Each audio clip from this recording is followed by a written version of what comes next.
Hello everyone, welcome to Dastak classes. Dastak classes के इस video में मैं राहुल कुमार आपका वेलकम करता हूं। और दोस्तों, आज के इस वीडियो में जैसे कि बहुत बच्चों की रिक्वायरमेंट थी कि सर यूपीपीसीएस के लिए पॉलिटी स्टार्ट कीजिए, और जो भी हमारे अदर पीसीएस यानी कि अदर स्टेट पीसीएस के एग्ज़ाम हैं उनमें हमारी जो इंडियन पॉलिटी है यानी कि भारतीय राज्य व्यवस्था जो है, जो भारत का संविधान है, वो बहुत ही बड़ा रोल प्ले करता है। तो उसके बारे में बहुत ही बच्चों की रिक्वायरमेंट को देखते हुए हम आपके सामने ये टॉपिक लेकर आए हैं कि how to prepare Indian polity for UPPCS और and other state PCS examination point of view. तो दोस्तों, इसमें बेसिक या स्पेसिफिकली मैं बात करूंगा कि हमें इंडियन पॉलिटी को जो यूपीपीसीएस के एग्ज़ाम के पॉइंट ऑफ व्यू और जो संघ लोक सेवा आयोग है यानी कि जो यूपीएससी का एग्ज़ाम है उसके हिसाब से हमें इंडियन पॉलिटी को किस हिसाब से पढ़ना है दोस्तों। तो इसमें दोस्तों मेरा बेसिकली जो फोकस रहेगा वो यूपीपीसीएस के लिए रहेगा, और जो वनडे एग्ज़ाम है जैसे यूपीएसआई का रहा, सीजीएल का रहा, और जो अदर स्टेट पीसीएस के एग्ज़ाम हैं उनमें भी आप इसका लाभ उठा सकते हैं। मगर दोस्तों, इसमें बेसिकली मेरा फोकस रहेगा यूपीपीसीएस पर। तो दोस्तों, मैं इसमें आपसे 3 बातों पर चर्चा करना चाहूँगा कि इंडियन पॉलिटी यानी कि भारत का जो संविधान है वो हमें क्यों पढ़ना चाहिए। दूसरी तरफ हम बात करेंगे कि जो भारत का संविधान है वो भारत का जो संविधान है उसके पढ़ने के लिए या उसके पढ़ने के लिए हमारे पास क्या क्या सोर्स होने चाहिए, यानी कि कौन कौन सी बुक लिस्ट हमारे पास होनी चाहिए। और तीसरी बात मैं दोस्तों इसमें चर्चा करना चाहूँगा आपके साथ कि जो यूपीपीसीएस का एग्ज़ाम है उसमें इंडियन पॉलिटी की कितनी वेटेज होती है, यानी कि कितने नंबर की इंडियन पॉलिटी आती है। और इंडियन पॉलिटी का अगर मैं ऑप्शनल सब्जेक्ट यूपीपीसीएस या यूपीएससी के एग्ज़ाम में अगर लूँ तो हमें उसके क्या बेनिफिशियल मिलेंगे या क्या बेनिफिट हमें मिलेंगे। तो दोस्तों, इसमें मैं 3 बातों पर चर्चा करूँगा और उसके बाद मैं आपको बताऊँगा कि इंडियन पॉलिटी मैं आपको कैसे पढ़ाऊँगा, यानी कि क्योंकि आज से मैं इस चैनल पर जिसका नाम दस्तक क्लासेस फॉर यूपीएससी है, तो मैं इस चैनल पर दोस्तों ये सीरीज भी स्टार्ट करने जा रहा हूँ कि हमें यूपीपीसीएस और जो यूपीएससी का एग्ज़ाम है और जो अदर स्टेट पीसीएस के एग्ज़ाम हैं उनके लिए हमें जो पॉलिटी है वो किस तरह से तैयार करनी है। और दोस्तों, मैं आपको इंडियन पॉलिटी किस हिसाब से पढ़ाऊंगा। तो दोस्तों, मैं आपको बता दूं, मैं इंडियन पॉलिटी आपको जो पढ़ाऊंगा उसके लगभग मैं 120 से 130 इवन हो सकता है कि 150 लेक्चर भी मैं आपके लिए बनाऊँ। और मैं जितनी ज़्यादा हमारे चैनल पर इंडियन पॉलिटी की क्लासेस ज़्यादा चलेंगी, अगर आपको रेस्पॉन्स अच्छा रहा तो मैं 2 से 3 महीने में इसे कवर करने की या पूरी करने की कोशिश करूँगा। तो दोस्तों, आज का सबसे पहला सवाल कि how to prepare Indian polity for UPPCS examination या यूपीएससी का जो एग्जामिनेशन है और स्टेट पीसीएस के जो एग्जामिनेशन है कि दोस्तों वो क्यों पढ़नी चाहिए। तो दोस्तों, सबसे पहले तो मैं आपको बता देना चाहता हूँ कि हमें जो इंडियन पॉलिटी है वो क्यों पढ़नी चाहिए। दोस्तों, इंडियन पॉलिटी हमें पढ़ने का सबसे पहला तो हमें यही पता होना चाहिए कि हम जिस कंट्री के अंदर लिविंग करते हैं, जिस कंट्री के अंदर हम रहते हैं, कि क्या उस संविधान यानी कि क्या उस देश का संविधान के बारे में हमें पता है। और अगर हमें पता है तो वो जो कंट्री है, वो जो देश का संविधान है, उस देश का जिसमें हम लिविंग करते हैं, जिसमें हम रहते हैं, उस देश का संविधान हमें क्या क्या फ्रीडम और क्या क्या ऑथोरिटी देता है। और इसमें बेसिकली दोस्तों हमें ये पता होना चाहिए कि हमारा जो भारत का संविधान है, जिस देश में हम रहते हैं, कि क्या हमारे उसके प्रति मौलिक अधिकार है और क्या हमारे पास उसकी रेस्पॉन्सिबिलिटी है और क्या हमारा दायित्व है। तो दोस्तों, सबसे पहली बात तो ये बनी इसमें कि जिस देश के अंदर हम रहते हैं हमें उस देश के संविधान के बारे में पता होना चाहिए, यानी कि कितनी हमें फ्रीडम है और क्या क्या हमारे मौलिक अधिकार हैं, और हमारा जिस समाज में रहते हैं उस समाज का हमें किस तरह से कल्याण करते हुए चलना है। और इसी के अंदर दोस्तों एक बात और है, अगर आप किसी भी गवर्नमेंट एग्ज़ाम पास करके किसी भी गवर्नमेंट एम्प्लॉयमेंट बनते हैं, यानी कि सरकारी नौकरी कर प्राप्त करके आप संघ लोक सेवा आयोग या यूपीपीसीएस एसडीएम वगैरह की जब नौकरी आप करेंगे तो उसके प्रति भी दोस्तों आपको पता होना चाहिए कि हमें कौन सा केस किस तरह से हैंडल करना है। तो वो भी दोस्तों कौन सा मुद्दा हमें किस तरह से करना है, तो वो भी दोस्तों इसी में आता है। दूसरी बात दोस्तों, मैं आपसे ये करना चाहूँगा कि बहुत बच्चे पूछ रहे थे कि हमसे इंडियन पॉलिटी के लिए हमें कौन सी बुक पढ़नी चाहिए। तो दोस्तों, अगर हम बुक लिस्ट की बात करेंगे तो 2 बुक बहुत ही स्पेसिफिकली बहुत अच्छी होती हैं। पहली मैं आपको सजेस्ट करना चाहूँगा महेश बड़वाल की, यानी कि जो महेश बड़वाल की जो बुक है वो इंडियन पॉलिटी के लिए बेस्ट है। दूसरी अरिहंत की किताब आती है, अरिहंत के लिए भी जो किताब है इंडियन पॉलिटी की, यानी कि भारतीय राज्य व्यवस्था की या भारतीय संविधान की, वो भी दोस्तों बेस्ट है। तो दोनों ही किताब अच्छी हैं और मैं आपसे सजेस्ट करूंगा कि आप महेश बड़माल की अगर बुक खरीदें इंडियन पॉलिटी के लिए, भारतीय राज्य व्यवस्था के लिए, तो वो अच्छी होगी, यानी कि सबसे बेस्ट है वो। अब दोस्तों मैं आपसे बात करना चाहूँगा तीसरी, कि मैं आपको इंडियन पॉलिटी यानी कि जो भारत का संविधान है, जो भारत की राज्य व्यवस्था है, वो किस तरह से पढ़ाऊँगा। तो दोस्तों मैं आपको सबसे पहली एक चांस आपका क्लियर करना चाहता हूँ कि दोस्तों मैं इंडियन पॉलिटी को आपको जो पढ़ाऊँगा वो 11 भागों में बांट के पढ़ाऊँगा। यानी कि 11 भागों में बांटने का मतलब यह है कि मैंने इंडियन पॉलिटी को, भारतीय राज्य व्यवस्था को पढ़ने के लिए 11 भागों में बांट रखा है। यानी कि वैसे भारत के जो संविधान है उसमें 395 आर्टिकल हैं और उसके क्या अगर लगाएं तो 400 प्लस हैं, उसे छोड़ के, और 22 भाग हैं। मगर जो 22 भाग हमें भारतीय राज्य व्यवस्था में पढ़ने हैं, मैं उनकी बात नहीं कर रहा, मैं बात कर रहा हूँ कि हमें भारत का जो संविधान है वो किस हिसाब से पढ़ना है। तो दोस्तों 22 भाग जो इंडियन पॉलिटी में है और 395 अनुच्छेद हैं, उनसे वो अलग चीज़ है। मैं आपको ये बताना चाहता हूँ कि मैं आपको इंडियन पॉलिटी किस हिसाब से पढ़ाऊँगा। तो दोस्तों इंडियन पॉलिटी पढ़ाने के लिए मैंने आपको जो इंडियन पॉलिटी है उसे 11 भागों में बांट रखा है। यानी कि 11 भागों में बांट के अगर आप पढ़ोगे तो मैं कहता हूं कि अगर दोस्तों मैं इतनी भी गारंटी लेता हूं कि अगर इंडियन पॉलिटी का फुल कोर्स, अगर पूरा कोर्स आपने मुझसे पढ़ लिया और मैंने ये टोटल पढ़ा दिया, तो मैं गारंटी लेता हूं कि इंडियन पॉलिटी का अगर जिस भी एग्जाम के अंदर कोई भी क्वेश्चन आया तो शायद आपका वो नहीं छूटेगा। और अगर आपने ये कोर्स पूरा कर लिया तो शायद मैं कह सकता हूं पूरी गारंटी के साथ कि इंडियन पॉलिटी से अच्छा आपका सब्जेक्ट कोई सा भी और नहीं होगा। यानी कि सबसे शानदार जो सब्जेक्ट बन जाएगा आपका पूरी जिंदगी भर के लिए, वो इंडियन पॉलिटी बन जाएगा। तो दोस्तों 11 भागों में मैं किस हिसाब से इसे पढ़ाऊंगा आपको, तो ये एक बार हम देख लेते हैं।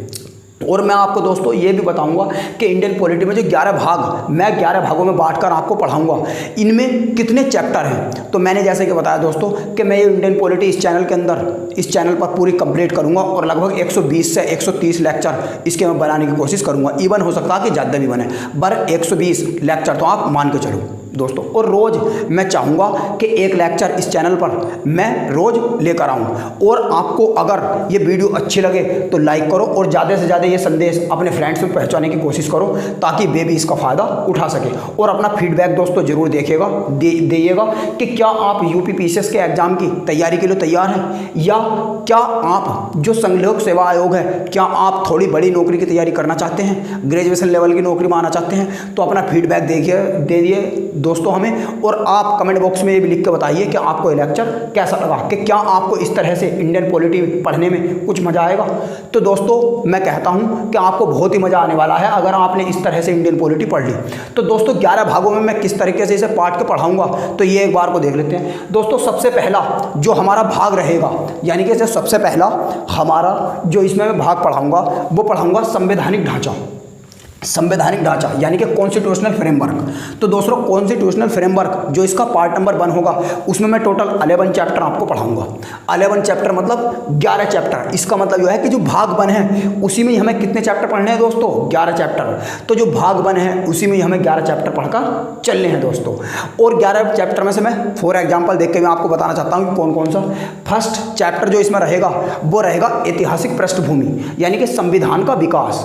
और संविधान के विकास में दोस्तों हम 2 तरीके से पढ़ेंगे, एक तो कंपनी का शासन और दूसरा ब्रिटिश का शासन। और दोस्तों जो मौलिक अधिकार है, फंडामेंटल राइट है, वे भी इसमें रहते हैं। तो ये चैप्टर हम इसमें पढ़ने की कोशिश करेंगे। कहने का मतलब यह है कि टोटल इसमें जो मैं आपको चैप्टर पढ़ाऊंगा वो 11 यानी कि 11 चैप्टर पढ़ाऊंगा।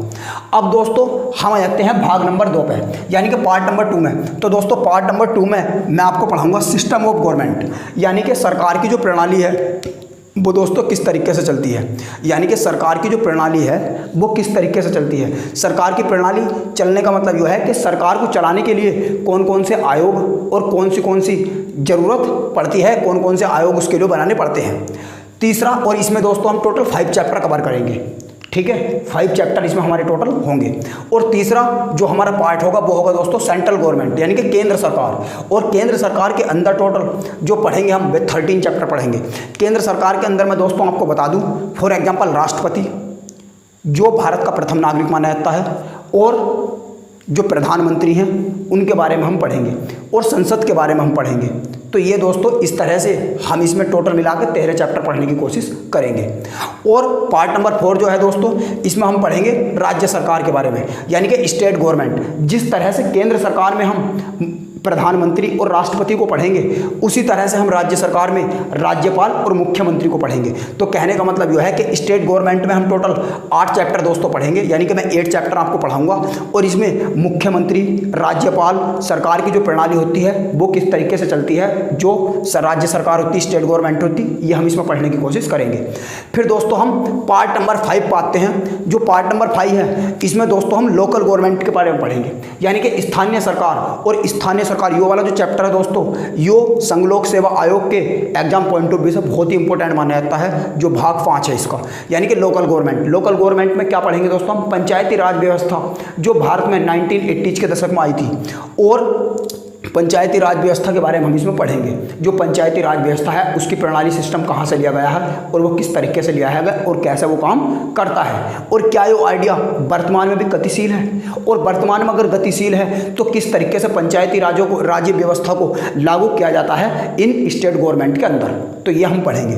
और छठा जो भाग है दोस्तों, ये पढ़ेंगे हम केंद्र शासित प्रदेश और उनके विशेष क्षेत्र के बारे में, यानी कि भारत के अंदर केंद्र शासित जितने भी प्रदेश हैं, यानी कि भारत के अंदर जितने केंद्र शासित प्रदेश है और कौन सा राज्य ऐसा है जिसे स्पेशल कैटेगरी में डाला गया है। तो ये दोस्तों हम इसमें पढ़ेंगे कि भारत के जो केंद्र शासित प्रदेश है, यानी कि यूनियन टेरिटरी ऑफ इंडिया हैं, और उनके जो स्पेशल कैटेगरी हैं या स्पेशल जो स्टेट्स हैं, राज्य हैं, उनके बारे में हम पढ़ेंगे। और इसमें टोटल दोस्तों हम 2 चैप्टर कवर करेंगे।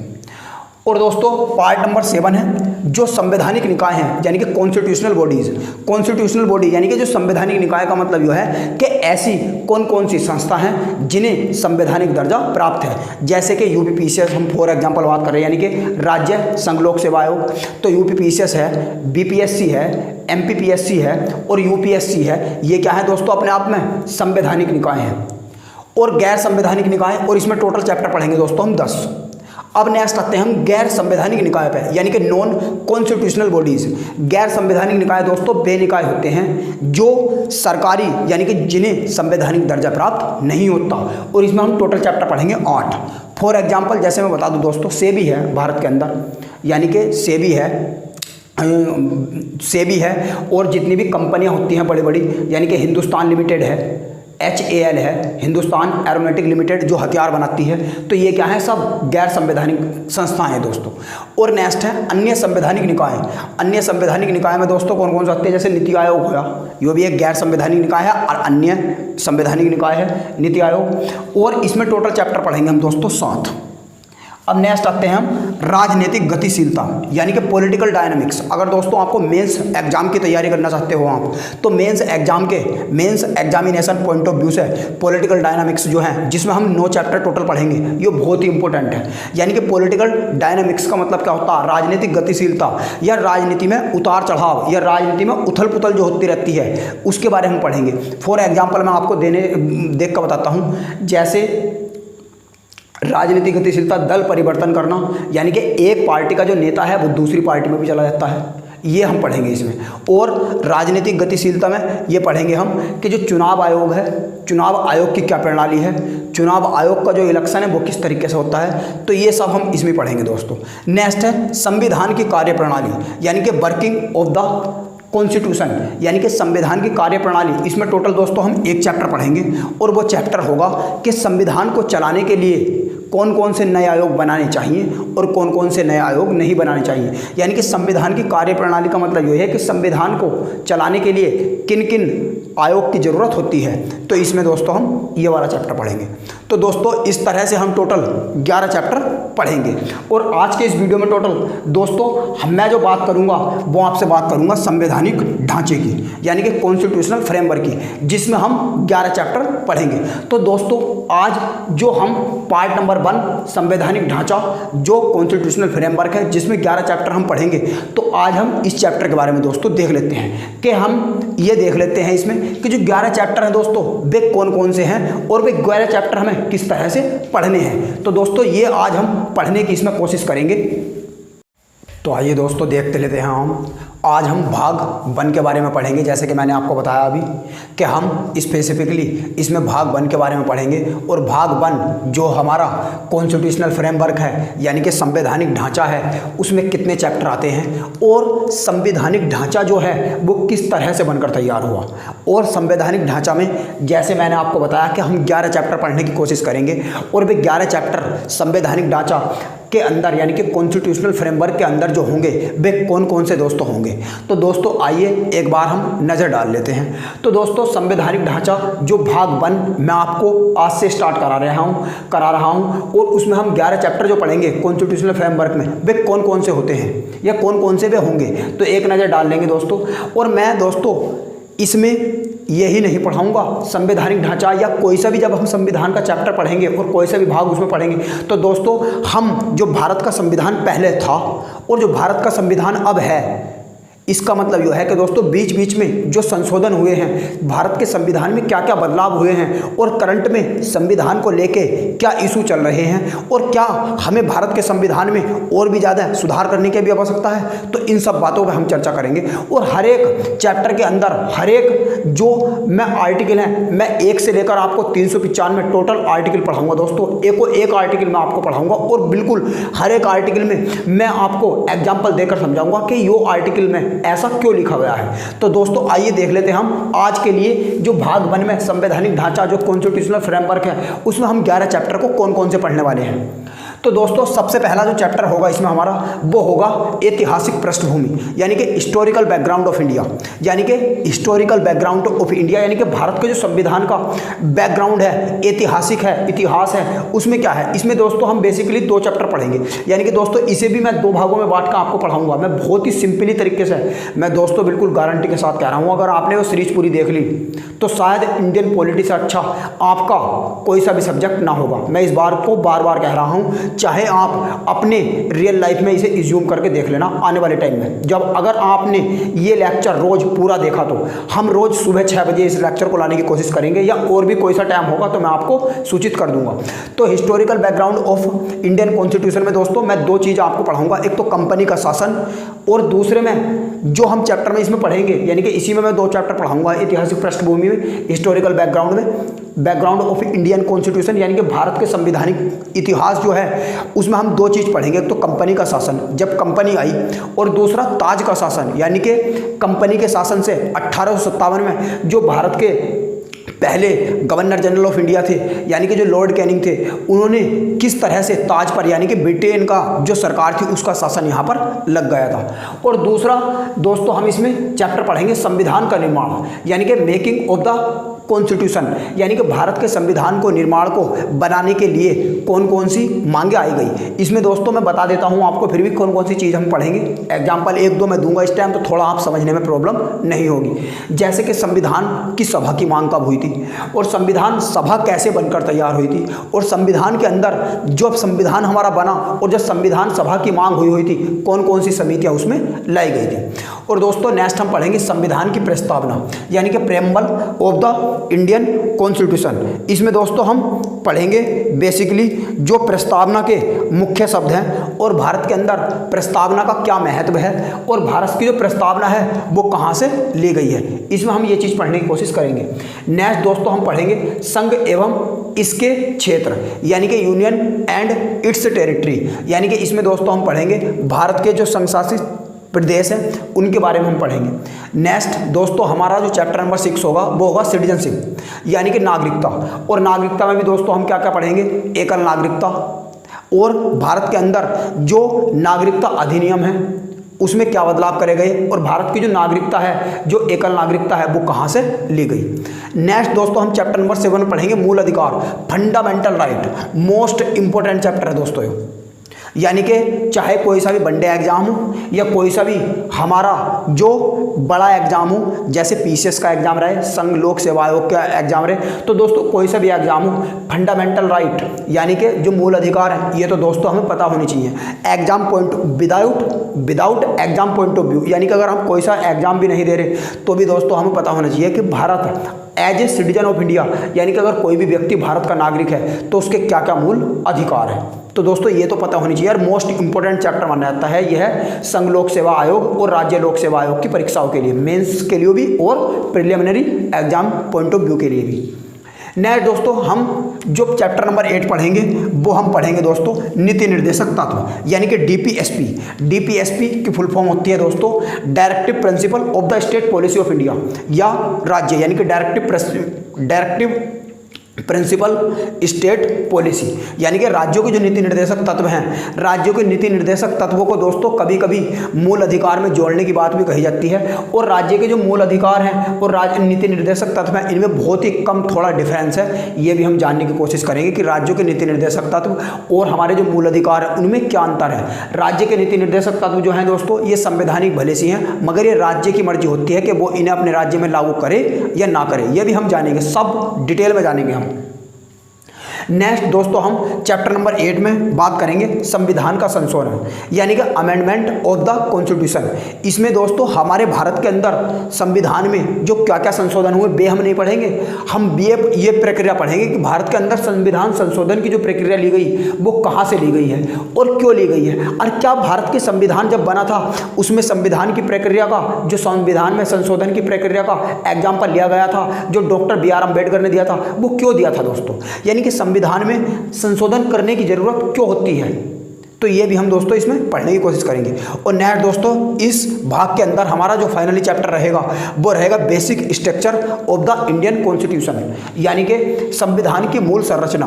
तो संविधान की जो मूल संरचना है यानी कि संविधान का जो मूल ढांचा है वो किस तरीके से बनकर तैयार हुआ था और संविधान का मूल ढांचा संविधान संशोधन की प्रक्रिया में क्या भूमिका निभाता है। इसमें हम ये दो चीज़ बेसिकली कवर करेंगे, यानी कि अगर कोई भी भारत के अंदर जो संविधान में संशोधन होता है उसमें संशोधन करने के लिए भारत का जो संविधान है उसमें मूल ढांचा में कोई भी परिवर्तन नहीं आना चाहिए। तो दोस्तों ये इसमें हम 11 चैप्टर कवर करेंगे। जो भाग 1 है संवैधानिक ढांचा है, यानी कि जो constitutional framework of Indian constitution है, यानी कि भारत के संविधान का जो संवैधानिक ढांचा है उसमें हम ये 11 चैप्टर पढ़ेंगे दोस्तों।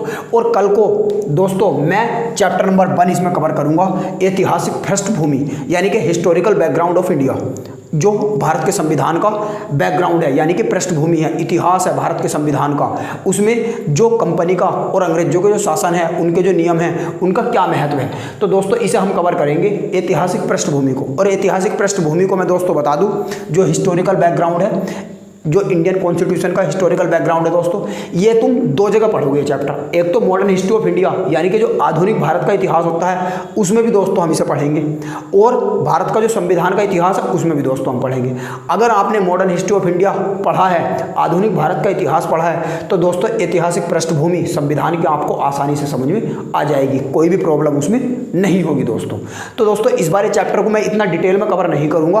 अगर आपको ये वाला चैप्टर भी डिटेल में पढ़ना है तो आप कमेंट बॉक्स में लिखकर बता सकते हैं। वरना दोस्तों जब हम संविधान का निर्माण जो हम चैप्टर नंबर 2 इसमें कवर करेंगे, यहां से दोस्तों हम हर एक चीज के बारे में एक बात के बारे में मैं आपको डिटेल से पढ़ाऊंगा कि आप किसी भी एग्जाम की तैयारी कर सकते हैं। इवन यूपीएससी, पीसीएस और किसी भी स्टेट लेवल के एग्जाम की जो मतलब पीसीएस लेवल के जो एग्जाम होते हैं वे सभी इसमें हम कवर करेंगे। तो दोस्तों फुल डिटेल में जो सीरीज होगी तो हमारे साथ बने रहिए। हम आपसे मिलते हैं, कल को मिलते हैं 6 बजे। तब तक के लिए नमस्कार। अगर आप हमारे चैनल पर नए हैं तो आप हमारे चैनल को सब्सक्राइब करें, लाइक शेयर करें, ताकि आपके जो फ्रेंड्स हैं वे भी इसका फ़ायदा उठा सकें। तो दोस्तों मैं मिलता हूं आपसे अगले एपिसोड में, कल को 6 बजे मिलते हैं। तब तक के लिए नमस्कार, खुश रहिए और अपना ख्याल रखिए।